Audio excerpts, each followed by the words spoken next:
ఓం శ్రీ మహాగణాధిపతయే నమః. ఓం శ్రీ షిరిడి సాయినాథాయ నమః. శ్రీ షిరిడి సాయినాథ భాగవతంలో నిన్నటి రోజున మరి వెంకూస గురువుగారు బాలబాబాకి తన శక్తులు సర్వశక్తులు ధారపోయడము, ఇక తోటి శిష్యులు బాలబాబాను చూసి ఈర్ష్యపడి చంపపోతే దానికి గురువుగారు అడ్డం రావటము, తన ప్రాణాలు అడ్డుపెట్టడము, తన శక్తుల్ని బాలబాబాకి ధారపోయటము, ఇక బాలబాబా చేత చనిపోయిన పిల్లవాడిని బ్రతికించడము, ఇక ఈ పిల్లవాళ్ళందరూ కూడా బుద్ధి తెచ్చుకొని క్షమించమని అడగటము. తర్వాత వెంకుస గురుదేవులు తన దేహ త్యాగాన్ని చేసి బాలబాబాని షిరిడి వెళ్ళమంటము, బాబా షిరిడి రావడము జరిగింది. మరి ఈరోజు ఇంకేం జరిగిందో తెలుసుకుందాము. సాయిబాబాగా నామధారి అయిన ఆ మహాత్ముడు చెబుతున్న అమృతవాకులు ఆగాయి. మహల్సాపతి ఒకానొక దివ్య లోకాలలో విహరిస్తూ ఇందాక ఆయన చెబుతున్న ప్రతి వాక్యంలో తాను ఒక పాత్రగా పరకాయ ప్రవేశం చేసి ఆ సర్వదృశ్యాలు మనోనేత్రాలతో చూశాడు. ఆయా అనుభూతులు చెందాడు. మహల్సాపతి ధన్యుడు, భక్తాగ్రేసరుడు. సాయినాథుని నోటి వెంట సాయినాథుని జన్మ వృత్తాంతాన్ని విన్న ధన్య చరితుడు. భగవాన్, నీవే నా ఖండోబావు, నా ఖండోబాయే నీవు. నా మరణ పర్యంతం నేను నీ పాదాలు వదలను. మరణం తప్ప నా నుండి నిన్నెవ్వరూ వేరు చేయలేరు. ప్రజలు నమ్మని నమ్మకపోని, ఎవరేమన్నా అనని అనుకోని, నీవే నా దైవానివి, నా సర్వానివి, నా సర్వస్వానివి. నాకు ఈ దారిద్ర్యం ఇలాగే కొనసాగని. దారిద్ర్యమే నా ఆభరణం అనుకుంటాను. అందులోనే భగవంతునికి దగ్గరికి తీసుకుని వెళ్లే శక్తి ఉంది. ఐహిక సుఖాలు, ఐశ్వర్యాలు నాకేమీ వద్దు. నీ ఆజ్ఞ లేనిది నేను ఒక్క పైసా ఆశించను, తాకను. నా సంసారం కూడా నీ ఆజ్ఞానువర్తినే చేస్తాను. భగవాన్, నన్ను నీ నుండి దూరం చేయకు. నీవు నాకు లభ్యమైన పెన్నిదివి. ఇది చాలు, ఈ జన్మకు నాకు ఇది చాలు అన్నాడు. కన్నీరు సురగంగలా బాబా పాదాలు అభిషేకిస్తుండగా మహల్సాపతి బాబాతో అన్నాడు. బాబా వెన్నెల విరిసినట్లు నవ్వాడు. భగత్ అని అందుకే పిలిచాను నిన్ను. నిజమైన నిర్మోహ భక్తుడివి నీవు. నాకు అందువల్లనే నా జన్మ వృత్తాంతం సవిస్తరంగా నీకు తెలిపాను. ముందు ముందు ఎవరితోనైనా చెప్పినా ఇంత వివరంగా చెప్పలేను.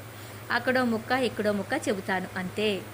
ఈ మసీదు ఇది ద్వారకామాయి తల్లి. ఇక్కడి నుండే నా కర్తవ్యం ప్రారంభమవుతుంది. పంచభూతాలు ఈ శిథిలమైన పంచ సోపానాలు. ఈ నిత్యాగ్నిహోత్రం ఇది ధుని. ఇందులో నుండి పవిత్రమైన విభూతి గోనెల నిండుగా వస్తుంది. అదే ఎందరో మానవుల జన్మ కర్మలను, సంచిత కర్మలను, పాపాలను, వ్యాధులను ప్రక్షాళనం చేస్తుంది. నా వద్దనే పడుకో. పగలు నీ ఖండోబా ఆలయ పూజాధికాలు నీ కర్తవ్యం ప్రకారం నిర్వర్తించు. ఎవరి స్వధర్మం వారు ఆచరించి తీరాలి భగత్ అన్నారు సాయిబాబా. వెంటనే ఆయన మండుతున్న దుని వద్ద కూర్చుని, రామ్, శ్రీరామ్, ఆయోరే ఆయోరే, గోని యొంసే ఊది లాయోరే లాయోరే. శ్రీరామ, రావయ్యారా, గోనెల నిండుగా పవిత్ర విభూతి తీసుకురా అంటూ ఒకనొక తన్మయత్వ స్థితిలో అత్యంత శ్రావ్యమైన కంఠస్వరంతో పాడసాగాడు. ఆ పాట, దీని రాగమైతే నాకు రాదండి, మామూలుగా పాడతాను. నిత్యాగ్నిహోత్రమిది, నిరతాగ్నిహోత్రమిది, నిరతాగ్నిహోత్రమిది, నిత్యాగ్నిహోత్రమిది. పరతత్వయోగమిది, పరమాత్మ హోమమిది. అవధూత తత్వమిది, అవధు లేనిదిది. కనుగవకు కనపడని మనసునా మర్మమిది. కాలేటి జీవులే కట్టెలు, కాలిపోయేటివి కర్మలు. కర్మలు మసి అయిన జన్మమే లేదయో, జన్మయే లేకుంటే పరమాత్మ నీవయో. పదవ చూపుననున్నవారు పదిలముగా నుందురు వారు, 16 నరకముల పారద్రోలేటిది. పదిలముగా నిన్ను నాతో నడిపించగలదిది. ఆ నిశా సమయంలో షిరిడి ఆ పాట కొంత విన్నది, కొంత వినలేదు. ఈ ఫకీరు ఎవరో ఏమిటో వచ్చాడు, పిచ్చి పాటలేవో పాడుకుంటున్నాడు. పోనీలే పాపం, మనదేం పోయే అనుకుని జాలిపడిన వారు, క్షమించిన వారు కూడా ఉన్నారు ఆ జనాలలోనే. మానవుని జ్ఞానం పర్వతాలంతదైతే అతని అజ్ఞానం ఆకాశమంత ఉంటుంది. మరి ఆ శీలదిలో, షిరిడీలో సాయిబాబా ద్వారకామాయి అనే ఆ శిథిల మసీదు నుండి ఏం చేశాడు తెలుసుకుందామా? కబీర్ దోహా, గురు హై బడే గోవిందితే మన్మే దేక్ విచార్, హరి సుమిరై సోవార్ హై గురు సుమిరై సోపార్. దీనికి అర్థం, కబీర్ మనసుతో అంటున్నాడు, గురువు గోవిందుడిలో ఎవరు ఎక్కువ అని.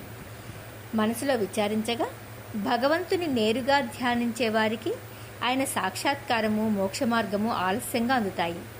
కానీ గురువును మనసా వాచా కర్మణా నమ్మిన వారికి ఆ సద్గురువు ఈ భవసాగరాన్ని క్షణాలలో అతి త్వరగా దాటిస్తాడు. కాబట్టి మనసా సద్గురు పదములను స్మరించు, విశ్వాసంతో గురుసేవ చేయి. వెంకుస ఒక గొడ్డుటావు నుండి అమృతతుల్యమైన క్షీరధార కురిపించగా ఆ క్షీరధారతో వెంకుస పరమగురువు నుండి శక్తినిపాతము ద్వారా సర్వసిద్ధులు పొందిన బాలబాబా బాబాకు తగలవలసిన ఇటుకరాయి దెబ్బను తాను స్వీకరించి తన పవిత్ర రక్తసిక్తమైన ఆ ఇటుకను గాలిలోనే నిలిపిన వెంకుస ఆ ఇటుకను గురురూపంగా, గురుచిహ్నంగా, గురుకటాక్షంగా, గురుదర్శన స్పర్శల అనుభూతి నింపి మరీ బాలబాబాకు వెంకుస ప్రసాదించిన వైనము, రక్తం కారకుండా వెంకుసారి శిరస్సుకు చుట్టిన తెల్లని గుడ్డ, బాలబాబాను శిరస్సుపై అత్యంత విలువైన కిరీటంలా ఒక ప్రత్యేక పద్ధతిలో చుట్టిన తలగుడ్డగా మారిన తీరు, గురువు చివరిగా ప్రసాదించిన ఉత్తరీయం, జోలెగుడ్డ అనే ఆభరణాలతో గురువును మించిన శిష్యునిగా గురువాజ్ఞతో మహారాష్ట్రలోని గోదావరి తీర ప్రాంతమైన షిరిడి అనబడే శీలధి గ్రామాన్ని ఒకానొక పుణ్యక్షేత్రంగా యావత్ భారతదేశానికి పరిచయం చేయడానికి వేంచేసిన యువక బాబా, ఆయనకు ఆశ్రయం ఇచ్చి మూడవ ద్వారకగా మారిన మసీదు మాయి, నిరతాగ్నిహోత్ర ధుని, విభూతి, ఐశ్వర్యం గురించి తెలియజేయబడిన శ్రీ షిరిడి సాయినాథ భాగవతంలోని 4వ అధ్యాయము సమాప్తం. సద్గురుని నిస్శంకగా సేవించటంలోని మహాత్మ్యాన్ని, ఆ గురువు పెట్టే సర్వ కఠిన పరీక్షలను శ్రద్ధ సబూరీలతో సహించే శిష్యుని మనస్తత్వాన్ని మనము కొంతలో కొంత అలవర్చుకోవాలని సూచిస్తోంది ఈ అధ్యాయం.